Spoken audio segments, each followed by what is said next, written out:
Bonjour Geneviève Roy, Bonjour. vous êtes la numéro 2, comme on dit, la vice-présidente de la CGPME, Confédération Générale du Patronat des Petites et Moyennes Entreprises. Pour vous, c'est une erreur, cette limitation ?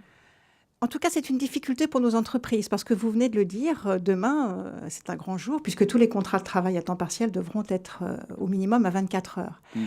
Et ça pose deux types de problèmes. Pour les anciens contrats qui sont actuellement par exemple à 17 heures ou à un mi-temps thérapeutique ou simplement un salarié qui remplace un autre salarié absent pendant son congé hebdomadaire, demain, il va venir demander à son employeur un contrat à 24 heures et celui-là, il est possible qu'il n'ait pas économiquement la possibilité de lui augmenter sa durée de temps de travail. Alors j'ai cru comprendre que les contrats déjà signés, c'est 2016. Là, ça sera pour les nouveaux. Mais en tout cas, en attendant, le salarié peut venir demander à son employeur dès demain matin d'avoir un contrat dont la durée va augmenter.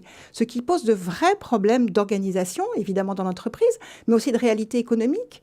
Vous avez des temps partiels qui répondent à la demande des clients, au marché. Et donc, c'est compliqué pour l'entreprise de créer du temps alors qu'elle n'a pas de marché en face. Et ça, pour les contrats antérieurs, c'est compliqué. Et puis pour les nouveaux contrats, on a effectivement, et vous l'avez très bien dit, des dérogations individuelles, mais il faudra l'accord écrit et motivé du salarié. Et là, l'insécurité juridique commence. Et puis, il faudra aussi des accords... Parce qu'il pourra dire qu'il a été obligé d'écrire une lettre. Exactement. Et puis, il le donnera peut-être à l'instant T. Quelle sera sa motivation, son avis dans T+1, on n'en sait rien. Et donc, c'est une insécurité juridique. Et puis, il faudra des accords de branche. Et on voit là la vraie difficulté, parce que les accords de branche, il y en a 3 de signés, et que demain matin, théoriquement, vous n'avez plus aucun contrat.